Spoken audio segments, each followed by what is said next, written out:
Ito pa ha. Papanoorin natin to. Grabe ito. Yung pinakamagaling na political analyst. Gago! Na lahat ng kandidato nila shoot sa inodoro. Zoom na po natin ang numero unong political heckler ng Pilipinas. Pero numero uno din tong political analyst Kahit sinasabihan siya ng iba na hindi yan may mga mayayabang na nagsasabi na si Ronald Llamas hindi yan political analyst. Pero para sa akin itong pinakamagaling magpaliwanag sa mga politikang topics Secretary Ronald Llamas in the house. Hi, Sec!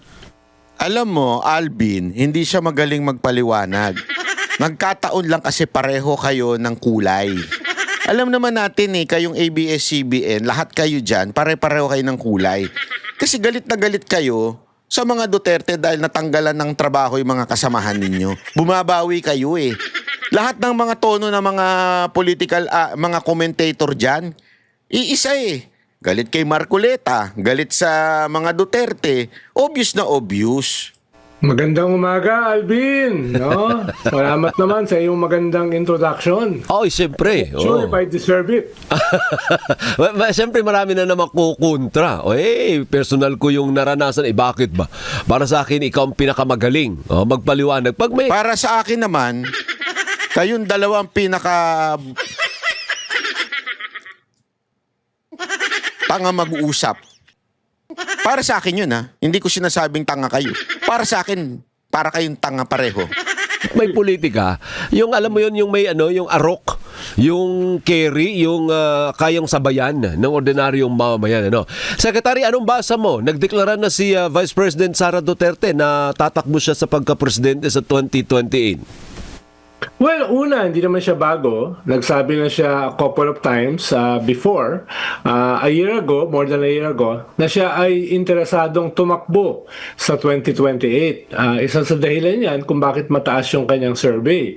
Dahil siya pa lang ang nagpapakilala. Ngayon, finormalize na yun. At medyo calculated yung timing. Dahil kahapon ay dapat umakyat na sa Rules Committee yung impeachment niya, yung tatlong articles of impeachment. So, malinaw na fine-frame niya yung kanyang pagtakbo batay dyan sa impeachment na malamang ay mangyari sa Kongreso. So, framing yan Ang framing niya ay kaya siya ini-impeach ay siya ay kandidato for president. Yun yung una. No? Yung ganong klaseng framing. Ikalawa ay dahil sa kanyang pag-announce at siya ay for now ay number 1 sa mga survey, ikalawa ay magandang oportunidad ito para yung mga politiko natin, especially mga kongresista, ay kausapin na siya.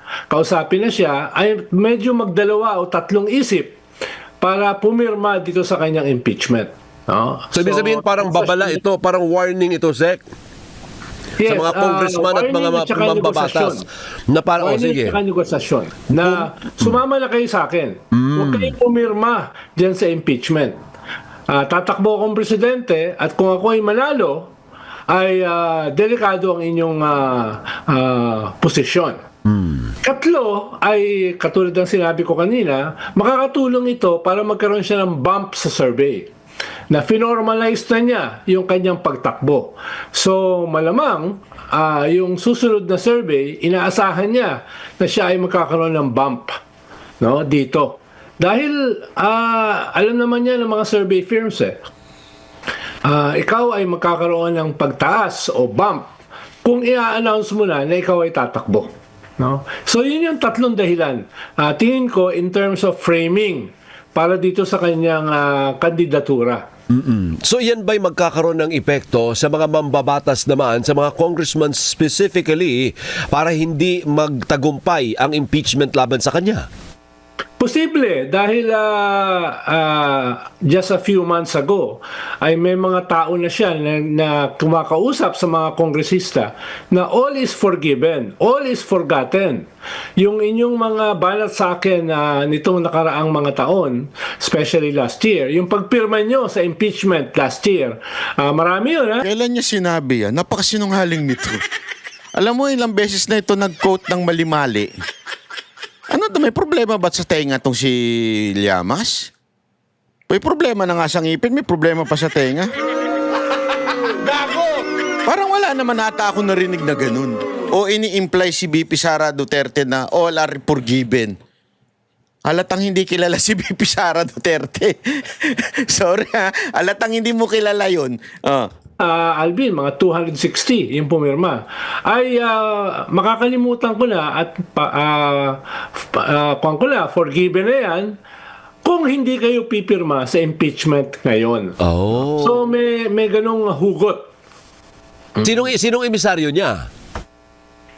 Well, kung sino-sinong mga galing sa mga isang religious group, no? At Chismis. Putang ina, chismis lang pala. Chismis lang pala, be. Siyempre, yung kanyang mga usual suspects, yung mga minions niya na kumakausap dito sa mga kongresista at saka sa mga politiko. Pero siyempre, dahil 2.5 years pa yung gobyerno, sila naman yung may counter pressure dito sa mga kongresista, no? Kahit sabihin natin na, for example, may separation yung executive at saka yung kongreso, dalawang co-equal bodies, in the real world, may pressure yon na ituloy ang impeachment. Lalo na, sinabi nga ni Secretary Claire Castro, Undersecretary Claire Castro, na na wala nang intensyon yung presidente na hadlangan ang impeachment. Medyo political statement yon, sinabi nga last year. Opo. So sa anong basa mo? Matutuloy pa rin yung mai-impeach pa ulit siya sa House o mukhang malabo na with the announcement yesterday? Well, tingin ko sa Justice Committee papasayan in form and substance itong impeachment ni Vice President Sara.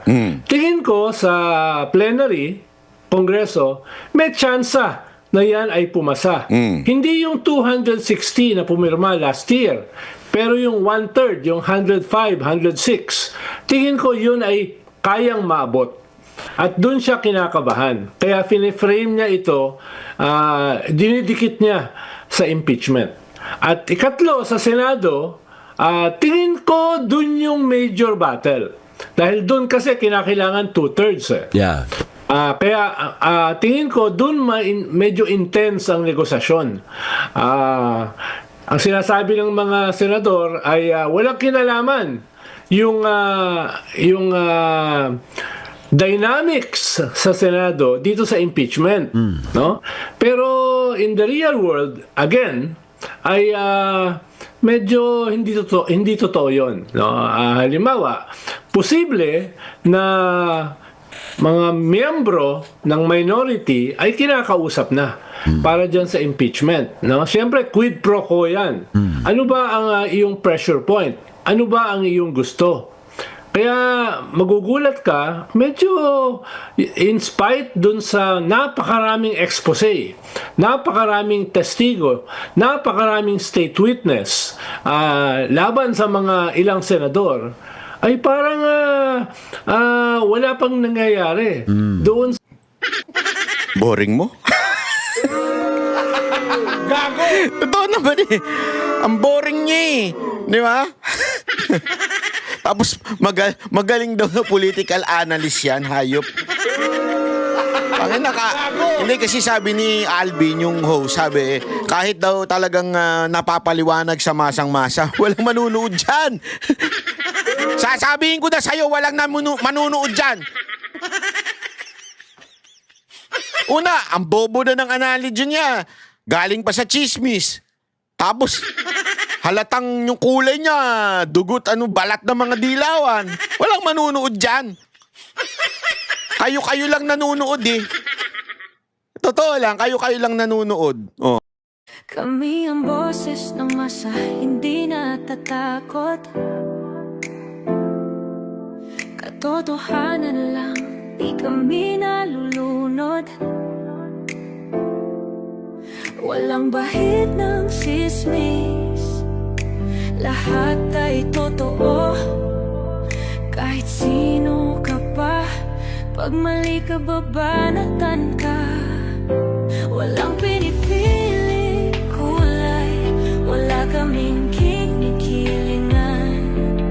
Basta para sa bayan, kami lalaban. Pag tama palakpakan, pag mali banatan. Di matitinag, di matatakot, para sa bayan tuloy ang sigaw. Sa harap ng kamera, walang halong takot. Mga baluktot, lahat kayo'y tutumba. Ang hustisya at